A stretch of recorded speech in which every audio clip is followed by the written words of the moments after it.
Eu lembro de um dia que eu cheguei em casa com um videogame novo, meu filho. Porque ele pegou as fases dos primeiros 3 videogames dele, que era Super Nintendo, PlayStation 1 e 2, os 3 primeiros. Eu não tinha condição de dar um videogame para ele. A gente estava vivendo um grande sacrifício, né, e privação, plantando igrejas, e não tinha condição. E cada vez meu filho dizia: pai, será que é errado a gente orar e pedir ao Pai do Céu? Dizia: meu filho, o Pai do Céu é a sua única chance de ter o videogame. E o Pai da Terra não vai rolar. Vamos orar por isso. Aí ele ganhou o primeiro Super Nintendo de alguém, né? Depois ele chegou para mim um dia e falou: pai, todos meus amigos já têm PlayStation 1. O senhor acha que é errado? E até o Super Nintendo que ele ganhou era de uma pessoa que tinha dado um para o filho e o outro tornou obsoleto. E depois de um ano usando, ele falou: o senhor acha que é ingrato? Seria errado eu pedir para Deus um Play 1? Eu falei: não, filho, o primeiro funcionou, vamos pedir. Nós começamos a orar, ele ganhou um Play 1. Depois de uns 2 anos, não lembro quanto tempo durou isso, 2 anos, 2 anos e meio, ele um dia: pai, podemos orar pelo Play 2? Eu falei: filho, agora a sua fé já está fortalecida. E ele ganhou o Play 2. Mas quando saiu o PlayStation 3, ele falou: pai, meu Pai Celeste já me deu 3 videogames, tu não me deu nenhum. Pô, eu não quero orar por mais nenhum. Eu queria ganhar de você. Eu falei: é justo, o que você fala é justo. Aí fiz uns sacrifícios, vendi um rim no mercado negro, né? E um dia eu cheguei em casa com aquele PlayStation. Gente, eu nunca vi meu filho fazer tanta festa na vida como foi com aquele videogame. Ele surtou. Ele corria pela casa gritando, ele se jogava no chão, ele fingia que estava tendo uns tremelique, ele vinha, agarrava na minha bochecha, me beijava, dizia: você é o melhor pai do mundo. Aí ele saía correndo de novo, jogava no chão. Foi um negócio doido, eu nunca vi aquilo. Eu, como pai, fiquei empolgadíssimo com a empolgação dele. Mas pensa na alegria que durou pouco. Porque eu perdi meu filho por videogame. A partir daquele PlayStation 3, não é acho que por causa da idade, o estilo, o padrão de jogo, o menino entrou de cabeça naquele negócio. Eu falei antes aqui que por 17 anos eu mantive um ritual de estar 3 dias por semana fora de casa. Eu sempre tentei morar em Curitiba, perto do aeroporto. Ano passado mudei de casa. Agora, em vez de morar 15 minutos do aeroporto, eu moro a 12 minutos do aeroporto. Então, assim, quando o avião aterrissava, eu ligava para minha esposa: cheguei. Era o tempo de sair, o carro já estava encostando.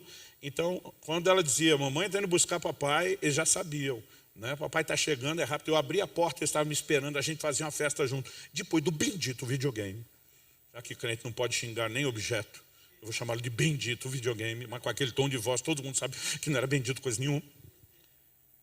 Quando eu chegava, minha filha estava lá, a caçula, mas meu filho não estava mais me esperando. Aí eu fazia a festa toda com ela, brincava. Quando ela cansava e saía, eu dizia: filho, cadê você? Já vai, só vou passar de fase. Gente, eu peguei uma raiva nessa frase, passar de fase. Um dia eu estava num culto e um pastor falou para mim: cara, ora por mim, porque eu sinto que assim, ministerialmente, eu estou para passar de fase. Falei: se quer que eu ore por você, arruma outra frase. Ele não entendeu nada. Falei: não ore para ninguém passar de fase. Teve um dia que eu quase joguei aquele videogame pela janela, de tanta raiva que eu estava do videogame. E o Espírito Santo falou comigo: você lembra do videogame? Eu falei: lembro. Ele disse: pois saiba que vocês fazem a mesma coisa comigo o tempo todo. Coisa que vocês quiseram tanto, pediram tanto, que quando eu entreguei, vocês fizeram uma festa. Tem roubado vocês de mim.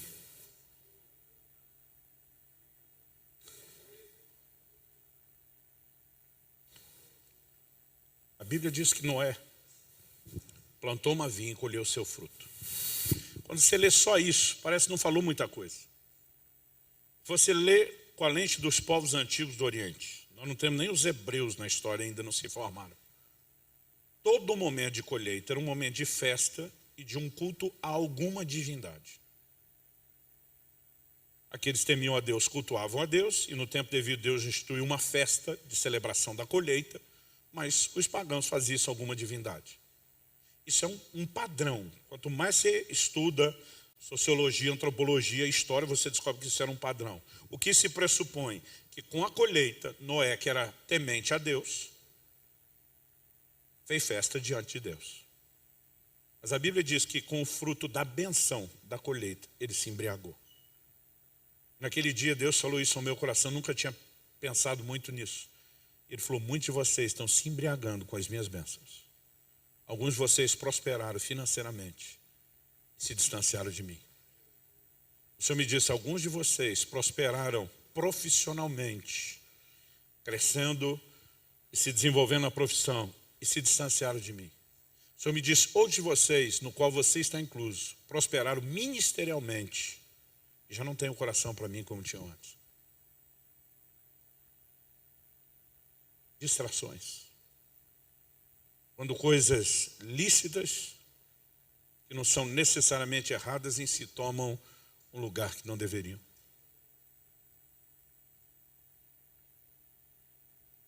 Anos atrás, eu fiquei muito impactado lendo, o livro foi publicado pela editora Betânia, O Homem do Céu. Quantos de vocês já leram ou conhecem a história do irmão Yun, um chinês? Gente, vale a pena ler esse livro.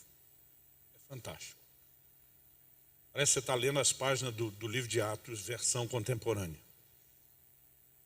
E depois de uns dias ou meses, pouco tempo, que eu estava impactadíssimo com aquele livro, eu recebo um telefonema. O pessoal me disse, estamos trazendo o irmão Yun ao Brasil e vamos fazer um giro em 7 estados. No sul, só vão poder ter um evento. Provavelmente no Paraná, pela logística. Você pode nos ajudar a mobilizar isso em Curitiba? Eu falei, deixa comigo. Conseguimos o maior auditório, cabia 4.000 pessoas. Colocamos, deixamos gente para fora, arrumamos telão, fizemos uma muvuca santa no dia da semana. E quando o irmão Yun chegou e viu aquela quantidade de gente, pensa no cara que ficou emocionado. Ele só dizia o tempo todo, quanta gente, quanta gente. Eu falei, irmão Yun, o senhor chegou a cuidar de mais de 1 milhão de pessoas na China. Ele diz, na rede de grupos pequenos nas casas. Dificilmente a gente podia juntar mais de 10 ou 12 por causa da perseguição. E eu vi o quanto ele ficou feliz com aquela nossa liberdade de culto, de adoração. No dia seguinte nós estamos almoçando juntos. E penso num cara que sofreu, irmão. E foi preso assim, mas muitas vezes. Foi muito sofrimento, muita perseguição. Nós estávamos almoçando, ele olha para mim com lágrimas nos olhos. E ele fala, obviamente, está falando em mandarim, eu tenho intérprete, e diz, o inimigo de vocês aqui no Ocidente é muito pior do que o inimigo que nós tínhamos no Oriente. Quando o cara traduziu, eu falei, não, acho que você entendeu alguma coisa errada.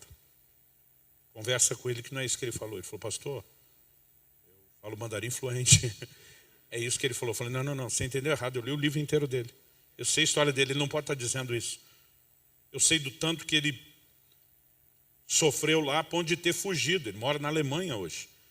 Conseguiu asilo político. Eu falei, ele não pode estar falando isso. Os dois conversaram em mandarim, ele voltou e falou, não, é exatamente isso que ele está dizendo. Ele falou para te explicar que o nosso inimigo, ele falou deles lá, sempre empurraram eles para mais perto de Deus. A perseguição sempre fizeram com que eles buscassem a Deus. Mas ele está dizendo que a prosperidade de vocês no Ocidente é um inimigo silencioso, que engana e distrai e afasta vocês de Deus. E de repente eu fiquei chocado ouvindo aquilo. E diz, eu esperava que nesse ambiente de liberdade encontraria uma busca a Deus muito mais intensa. E diz, eu descobri que a gente tinha essa busca muito mais intensa naquele lugar onde a gente não tinha distrações.